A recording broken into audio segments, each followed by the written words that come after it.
mengisahkan seorang anak laki-laki berumur 14 tahun bernama Mamat. Tak seperti anak-anak kebanyakan, Mamat hidup hanya bersama ibunya di sebuah kontrakan kecil di pinggiran kota. Mamat sering dibully oleh teman-teman sekolahnya karena dia anak yang berbeda. Suatu hari sepulang sekolah, Mamat dicegat oleh sekelompok anak di gerbang depan sekolah, yang dipimpin oleh anak berbadan tambun bernama Gilang. Mamat ditertawakan karena bodoh, kulitnya hitam dan rambutnya keribo.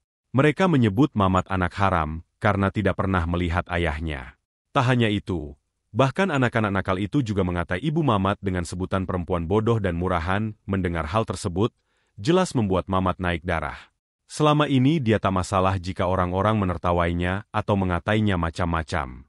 Namun dia sangat tidak terima jika mereka sampai membawa-bawa ibunya. Mamat pun memukul Gilang yang masih tertawa mengejek. Lalu dengan sigap anak yang lain mulai mengeroyok Mamat. Perkelahian pun terjadi, beberapa menit kemudian Pak Satpam muncul untuk melerai mereka. Namun terlambat. Mamat sudah terkulai lemas tak berdaya. Ia tak cukup kuat untuk menahan semua pukulan dan tendangan dari anak buah Gilang. Melihat hal tersebut, Pak Satpam langsung memecah kerumunan dan membawa anak-anak itu ke UKS keesokan harinya. Kepala sekolah memanggil ibu Mamat, yang bernama Nur untuk menegurnya. Hal ini karena ada saksi yang mengatakan bahwa Mamatlah yang memulai perkelahian kemarin. Selain masalah perkelahian tersebut, kepala sekolah juga menegur Mamat atas nilai sekolahnya yang begitu buruk di semua pelajaran. Mendengar hal tersebut, membuat Nur merasa sangat sedih. Ia tidak menyangka kalau anaknya merupakan siswa bermasalah di sekolah. Padahal di rumah, Mamat adalah anak yang sangat bisa diandalkan. Di perjalanan pulang Mamat memberanikan diri untuk mengadu pada ibunya kalau teman-teman di kelas selalu membulinya. Bahkan Mamat mendapat julukan si hitam bodoh. Mendengar curhatan putranya, Nur menjadi semakin sedih. Namun ia menutupi perasaannya itu dan mencoba menghibur Mamat. Nur mengatakan bahwa Mamat tidak bodoh. Dia hanya belum mencoba mengeluarkan kemampuan belajarnya secara maksimal. Jadi jika Mamat masih tidak rajin belajar, bisa jadi masa depannya akan berakhir menjadi kuli bangunan. Mamat pun hanya bisa terdiam mendengar nasihat dari sang ibu malam harinya, saat Mamat sedang asik menonton TV. Nur yang baru pulang kerja, langsung menyuruh Mamat untuk mengerjakan PR-nya. Awalnya Mamat merasa malas, namun seketika ia teringat nasihat ibunya siang tadi dan mulai beranjak mengerjakan PR-nya. Saat Mamat merasa kesulitan mengerjakan PR, ia mencoba bertanya pada ibunya. "Bu, aku sepertinya tidak paham soal nomor 3. Maukah ibu membantuku mengerjakannya?" Nur pun segera mengambil buku yang disodorkan putranya. Sebentar.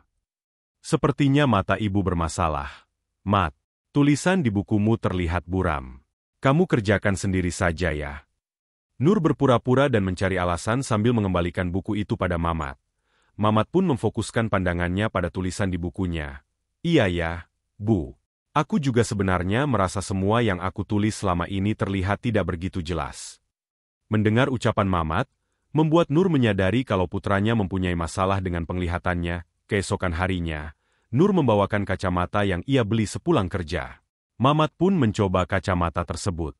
Ia terlihat sangat senang karena bisa melihat dengan jelas. Dan benar saja, setelah menggunakan kacamata, nilai Mamat di sekolah menjadi lebih baik. Meskipun tidak signifikan tapi itu sudah cukup membuat Mamat merasa senang, karena ada perubahan yang lebih baik pada dirinya. Malam hari saat makan malam, Mamat dengan antusias bercerita tentang kenaikan nilainya di sekolah. Nur pun ikut senang karena Mamat sudah tidak menjadi siswa terbodoh di kelas. Lalu dia juga menyarankan agar Mamat bisa memanfaatkan imajinasinya selama di rumah. Mendengar nasihat tersebut, membuat Mamat merasa bingung dan berkata kalau dirinya terlalu bodoh untuk berimajinasi. Nur pun menjawab dengan tersenyum hangat, "Anakku, seluruh dunia ini ada di imajinasimu dan kamu hanya perlu melampaui apa yang terlihat." Beberapa hari kemudian, ketika Mamat sedang menonton TV, dia menonton film yang mengisahkan tentang seorang dokter bedah handal yang dikejar oleh sekelompok mafia. Mamat pun mulai mencoba berimajinasi kalau Mamat adalah dokter yang ada di dalam cerita tersebut. Mamat merasa sangat antusias mengetahui ternyata dirinya mampu berimajinasi. Sampai-sampai dia langsung menceritakannya pada sang ibu dan mengatakan bahwa nanti jika sudah besar, ingin menjadi dokter bedah yang hebat. Senyum lebar pun menghiasi wajah sayu Nur sambil memeluk anak semata wayangnya itu. Suatu siang Nur pergi ke rumah salah satu orang kaya di kota untuk bekerja. "Ya, Nur bekerja sebagai asisten rumah tangga panggilan. Dia akan dibayar berdasarkan berapa jam dirinya bekerja. Walaupun pekerjaannya tidak pasti dan cukup melelahkan, tapi Nur selalu bersyukur karena mendapatkan majikan yang baik dan tidak neko-neko. Salah satunya adalah nyonya pemilik rumah ini. Beliau adalah istri dari seorang pilot. Karena suaminya jarang pulang, dan dirinya tidak diperbolehkan bekerja, nyonya ini sering memanggil Nur ke rumahnya untuk membantunya beres-beres rumah, atau sekedar menemaninya mengobrol. Bahkan tak jarang Nur juga curhat tentang kesulitan hidupnya selama ini. Nur adalah anak yatim piatu. Dulu ia hidup di panti asuhan sampai usianya 17 tahun. Hal ini karena di usia yang ke-17 tahun, Nur bertemu dengan seorang donatur muda yang kebetulan berkunjung pada saat itu. Laki-laki itu bernama Jaden, dan usianya terpaut 7 tahun lebih tua darinya. Dia merupakan pemuda berkulit hitam dengan kebangsaan Amerika Serikat. Jaden adalah seorang kontraktor sukses yang kebetulan mendapat proyek di Indonesia. Dia juga terkenal dermawan di antara teman-temannya yang lain, karena paras Nur yang cantik dan sikapnya yang lembut, membuat pria tersebut jatuh hati padanya. Dan setelah mengenal Nur beberapa bulan, Jaden memantapkan tekadnya untuk menikahinya. Mereka pun hidup bahagia dengan dikaruniai seorang putra. Namun semua kebahagiaan itu lenyap ketika Jaden ketahuan selingkuh, dan memutuskan pergi ke negara asalnya. Meninggalkan Nur dan Mamat di tengah kehidupan yang tidak mudah, untuk melanjutkan hidupnya, Nur bekerja sebagai asisten rumah tangga panggilan. Dia mencoba untuk tetap kuat demi Mamat. Bahkan dia selalu mengatakan bahwa Jaden sudah meninggal ketika putranya membahas tentang keberadaan ayahnya. Ia tak ingin menggungkit apapun tentang laki-laki yang sudah mengkhianati dirinya dan putranya. Namun selalu ada momen ketika Nur merasa sangat ketakutan akan masa depan mereka. Dia khawatir kalau nantinya Mamat akan menjadi orang yang gagal dan bodoh seperti dirinya. Nur tidak ingin putranya tahu kalau dia adalah seorang ibu yang bodoh, sehingga membuat Mamat merasa pesimis untuk meraih cita-citanya. Keesokan harinya, seperti biasa, Nur pergi untuk bekerja. Kali ini adalah rumah seorang profesor. Pria parubaya itu mengajar sebagai dosen di salah satu universitas ternama di tengah kota. Saat Nur sedang membersihkan rumah profesor tersebut, dia merasa heran dengan rumah itu. Baru kali ini dia melihat koleksi buku yang sangat banyak di dalam sebuah rumah. Nur pun bertanya pada profesor itu, "Pak, apakah semua buku ini koleksi pribadi Bapak?" Lalu profesor itu menjawab sambil tersenyum, "Tentu saja. Saya memang hobi membaca.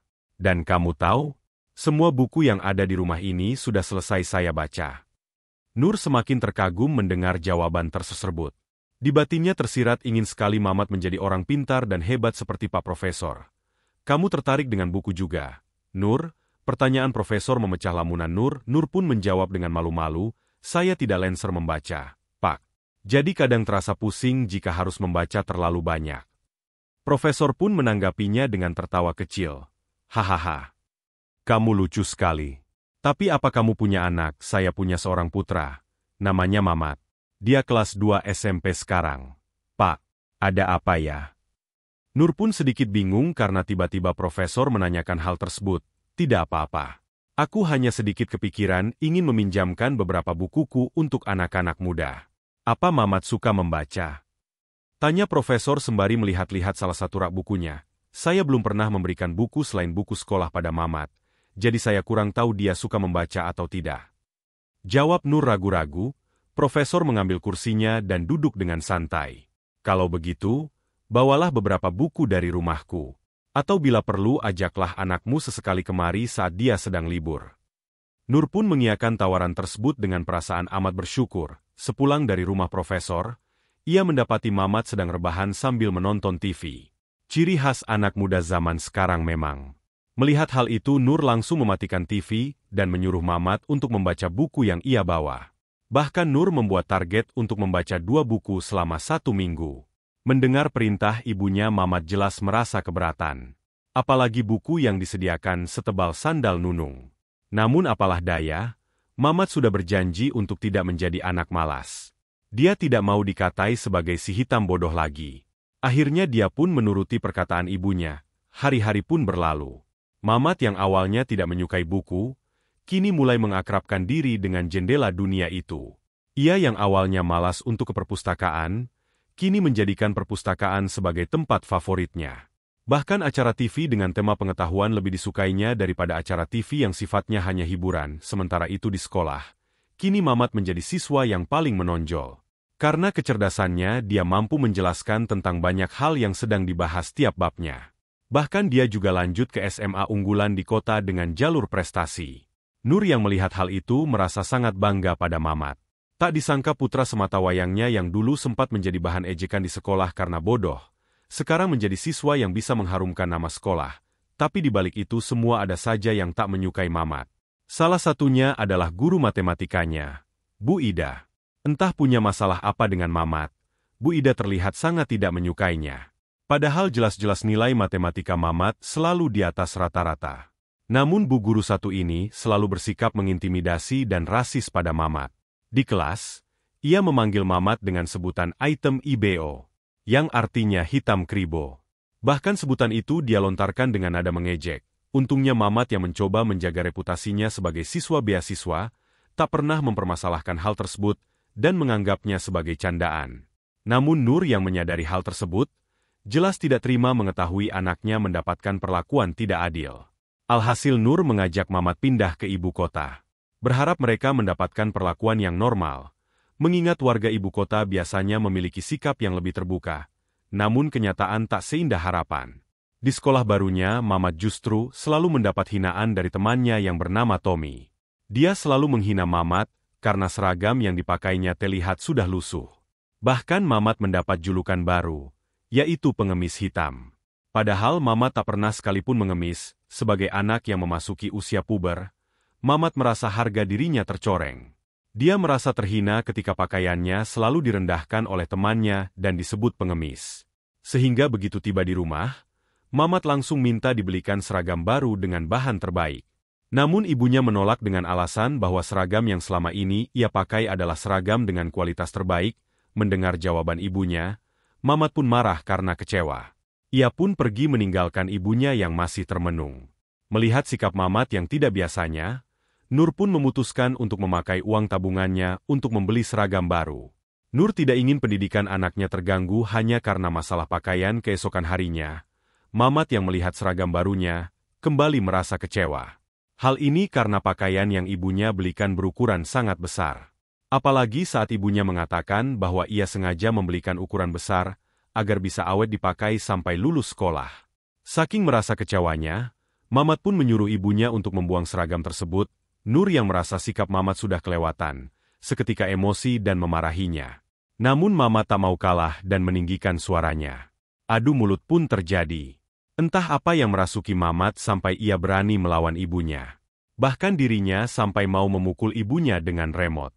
Nur yang kecewa dan sedih dengan sikap Mamat barusan, memilih untuk memberi Mamat uang, agar ia membeli pakaian sendiri. Namun bodohnya, ternyata uang yang harusnya digunakan untuk membeli pakaian malah digunakan Mamat untuk membeli sebuah belati. Suatu siang di hari Minggu yang cerah, saat Mamat sedang duduk di taman sambil mendengarkan musik, tiba-tiba Tommy datang bersama gerombolannya. Mereka tertawa dan menghina Mamat yang tidak memiliki teman karena jelek dan miskin. Mamat pun marah, dan tanpa berpikir panjang langsung menusukkan belati yang ia bawa ke perut Tommy. Hal itu sontak membuat semua orang panik. Tapi untungnya Tommy selamat dari penusukan itu, karena ternyata ujung belati tersebut patah akibat mengenai ikat pinggang mahalnya. Mamat yang panik pun tak bisa memikirkan hal lain selain berlari pulang. Di kamarnya, Mamat hanya bisa melihat langit-langit kamar sambil menangis. Sebenarnya ada apa dengan dirinya? Kenapa sikapnya belakangan ini sangat menyimpang? Apakah ada yang salah dengan dirinya?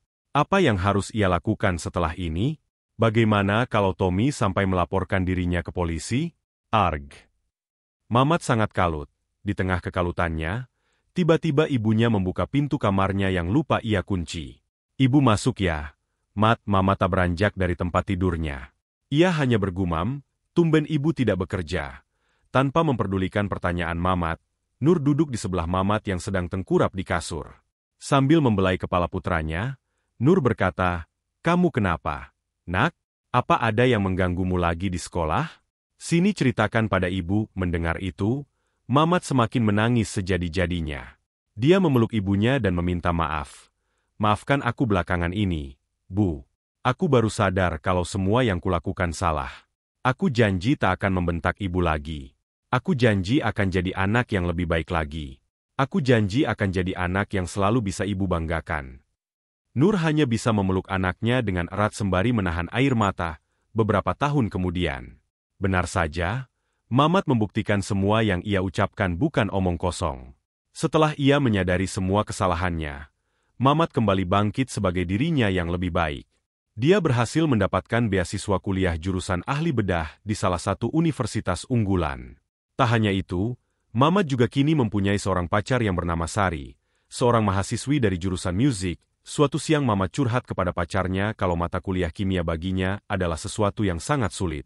Sementara pekan depan dia harus mengikuti ujian kimia.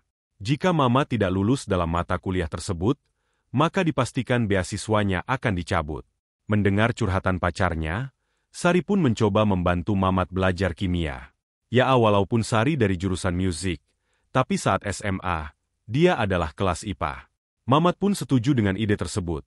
Namun nyatanya setelah siang dan malam mempelajari kimia, Mamat tetap tidak bisa memahaminya secara keseluruhan. Dan dia hampir putus asa karena jadwal ujian sudah tinggal 1 hari lagi. Sampai pada satu waktu ia ketiduran. Dalam tidurnya dia bermimpi mempelajari rumus-rumus kimia dengan sangat mudah. Di dalam mimpi itu ibunya juga datang dan memberi solusi untuk masalah yang sedang dia hadapi. Pagi pun tiba. Tiba waktunya ujian kimia. Merasa memiliki keajaiban di dalam dirinya, Mamat pun merasa sangat percaya diri. Dan benar saja, sampai lembar soal terakhir, dirinya mampu mengerjakan soal-soal kimia itu dengan sangat mudah. Dan ketika melihat hasil ujiannya, dia begitu senang karena mendapatkan nilai di atas rata-rata minimal. Kehidupan Mamat pun berlanjut. Setelah lulus kuliah dengan gelar cum laude, ia mendaftarkan dirinya menjadi dokter bedah saraf di rumah sakit swasta di ibu kota. Namun di awal karirnya Mamat harus bersaing dengan 125 calon dokter lainnya. Untungnya saat prosesi wawancara, Mamat mampu menjawab pertanyaan dari dokter senior dengan sangat memuaskan. Sehingga Mamat diterima menjadi dokter di rumah sakit tersebut. Hari pertama Mamat bekerja pun tiba. Karena Mamat adalah dokter baru di rumah sakit itu, ia harus bekerja di bawah pengawasan dokter seniornya yang bernama Dokter Danang. Dokter Danang terlihat tidak begitu menyukai Mamat, karena penampilan Mamat yang terlihat agak dekil. Mungkin karena kulit Mamat terlihat gelap. Perlakuan rasis dari dokter seniornya membuat Mamat begitu sedih. Namun Sari yang sekarang sudah jadi istrinya, selalu menguatkan suaminya agar selalu berpikir positif saat bekerja. Hari-hari pun berlanjut. Suatu siang rumah sakit kedatangan korban kecelakaan yang harus dioperasi saat itu juga. Tapi sialnya, saat itu sedang tidak ada dokter bedah satupun. Pihak rumah sakit sudah berusaha menghubungi dokter-dokter bedah yang memungkinkan, namun tidak ada hasil. Melihat kondisi yang sangat darurat, seorang perawat menyarankan Mamat untuk mengoperasi pasien itu. Awalnya Mamat menolak karena jika dia mengoperasi pasien tanpa pengawasan dari dokter Danang, itu termasuk tindakan yang ilegal. Dan konsekuensinya jika dia gagal dalam mengoperasi pasien itu, maka karirnya sebagai dokter akan berakhir. Namun karena tidak ada pilihan lain untuk menyelamatkan pasien itu, Mamat pun akhirnya setuju untuk melakukan operasi pertamanya. Untungnya Mamat berhasil melakukan operasi tersebut. Setelah operasi itu, dokter Danang memanggil Mamat ke ruangannya. Di ruangan itu, Mamat mendapatkan teguran keras dari dokter Danang. Hal itu karena jika operasi yang dilakukan Mamat gagal bukan hanya karir Mamat yang tamat, tapi juga reputasi rumah sakit akan rusak. Tapi karena keberhasilan operasi, dokter Danang memberi sedikit pujian pada Mamat. Dia juga merasa bangga pada juniornya itu karena berani mengambil keputusan yang bahkan membahayakan karirnya. Tak butuh waktu lama. Dalam waktu kurang dari 2 tahun Mamat kini sudah menjadi dokter bedah saraf di rumah sakit tersebut. Namun pepatah mengatakan bahwa semakin tinggi kedudukan seseorang, semakin tinggi pula tugas dan tanggung jawabnya. Bergergi pula yang dialami Mamat. Itu pula yang dialami Mamat. Suatu hari dia mendapatkan tugas yang sangat berat. Dia diminta oleh direksi rumah sakit untuk memisahkan bayi yang lahir kembar siam. Mendengar tugas itu membuat Mamat merasa pesimis. Karena dalam sejarah operasi, kembar siam hanya akan menyelamatkan 1 bayi, sementara 1 bayi lainnya kemungkinan besar akan meninggal. Namun jika tidak dipisahkan, maka kedua bayi itu akan hidup menempel satu sama lain selama hidupnya. Namun apa mau dikata, sebagai dokter, Mamat tidak berhak memilih-milih pasiennya. Keesokan harinya Mamat pergi unit bersalin untuk melihat kondisi bayi kembar siam itu. Di sana Mamat bertemu dengan Rena dan Aldi yang merupakan kedua orang tua dari Renaldo dan Renaldi. Hati Mamat riris melihat kondisi kedua bayi kembar siam itu. Ditambah ketika Rena dan Aldi yang hampir putus asa memohon kepadanya untuk menyelamatkan kedua bayinya. Mengingat resiko operasi pemisahan itu sangat mustahil untuk menyelamatkan keduanya. Dengan berat hati Mamat mengatakan pada Aldi dan Rena bahwa ia tidak sanggup mengoperasi Renaldo dan Renaldi. Pasangan itu pun hanya bisa menangis mendengar keputusan Mamat. Malam harinya ketika di rumah, Mamat melihat dua putranya yang sedang tertidur. Seketika Mamat pun membayangkan seandainya ia berada di posisi Aldi dan Rena, menjadi orang tua yang memiliki anak kembar siam. Betapa campur aduknya perasaan mereka melihat kondisi anak-anaknya yang tak seperti anak pada umumnya. Alhasil Mamat pun berubah pikiran karena merasa kasihan pada Renaldo dan Renaldi. Meskipun belum menemukan cara untuk menyelamatkan keduanya, Mamat memutuskan untuk melakukan operasi pemisahan tersebut. Dia segera menelpon pihak rumah sakit untuk menyiapkan segala sesuatu yang dibutuhkan untuk proses operasi. Di sela-sela pikirannya yang sedang rumit, Mamat mencoba membuka buku-bukunya kembali untuk mencari solusi agar Renaldo dan Renaldi bisa diselamatkan. Hari-hari pun berlanjut. Namun Renaldo dan Renaldi belum juga dioperasi. Mamat beralasan kalau ia sedang mencari solusi untuk menghentikan pendarahan saat operasi sedang berlangsung. Ketika Mamat merasa sangat buntu, ia memutuskan untuk menemui ibunya. Di dapur dia menceritakan masalah yang sedang dihadapinya. Namun ibunya justru menceritakan kisah kehidupan masa kecil Mamat. Nur bercerita bahwa banyak sekali hal mustahil yang telah mereka lewati, hingga akhirnya dia bisa menjadi seorang dokter. Lalu Nur menutup pembicaraan mereka dengan mengatakan bahwa Mamat harus selalu melakukan sesuatu dengan maksimal. Meskipun seandainya gagal, dia tidak akan menyesal karena telah melakukan sesuatu sesuai kemampuannya. Setelah kembali dari rumah ibunya, Mamat tiba-tiba mengingat sebuah keran air yang berhenti mengalir saat sedang mengobrol di dapur. Ia berpikir bahwa keran tersebut bisa berhenti mengalir karena katupnya tertutup. Dari sinilah, akhirnya Mamat mendapatkan solusi untuk masalahnya. Dia pun segera menghubungi rumah sakit agar segera menyiapkan simulasi operasi pemisahan kembar siam. Di pagi harinya, Mamat melakukan gladi bersih untuk operasi. Setelah semuanya siap, Mamat menemui Aldi dan Rena untuk menjelaskan kemungkinan-kemungkinan yang bisa terjadi saat operasi berlangsung. Karena keduanya sudah pasrah, mereka langsung setuju dengan saran yang pihak rumah sakit berikan. Mereka juga sudah siap dengan kemungkinan terburuk saat operasi sedang berlangsung. Beberapa hari kemudian, tibalah hari di mana bayi kembar itu harus menjalani operasi pemisahan. Terlihat di luar ruangan Aldi dan Rena yang begitu mengkhawatirkan operasi kedua putranya. Sementara itu, di sisi lain terlihat para wartawan dari berbagai kota juga hadir di sana. Rupanya mereka ingin melihat hasil operasi kembar siam tersebut. Operasi pemisahan Renaldo dan Renaldi telah siap dan resiko dari pemisahan ini adalah mengalami pendarahan yang begitu hebat. Sebagai solusinya, tim bedah harus menghentikan fungsi jantung pasien agar pendarahannya berhenti. Saat fungsi jantung dihentikan, mereka hanya memiliki waktu 1 jam untuk memisahkan tubuh dan merekonstruksi ulang tubuh keduanya. Jika sampai terlambat maka dapat dipastikan Renaldo dan Renaldi akan meninggal dunia dalam waktu tersebut. Suasana di ruang operasi benar-benar menegangkan. Semua tim bekerja dengan sangat fokus. Dan tanpa terasa waktu 1 jam itu, kini tersisa 1 menit 30 detik. Ketika semua orang di ruangan operasi sudah merasa frustasi, Mama tetap tenang dan fokus dengan operasinya. Dan tepat saat waktu tersisa 5 detik lagi, mereka akhirnya berhasil menyelesaikan operasi tersebut. Selang beberapa detik kemudian, jantung kedua bayi itu pun kembali berdegup dengan normal.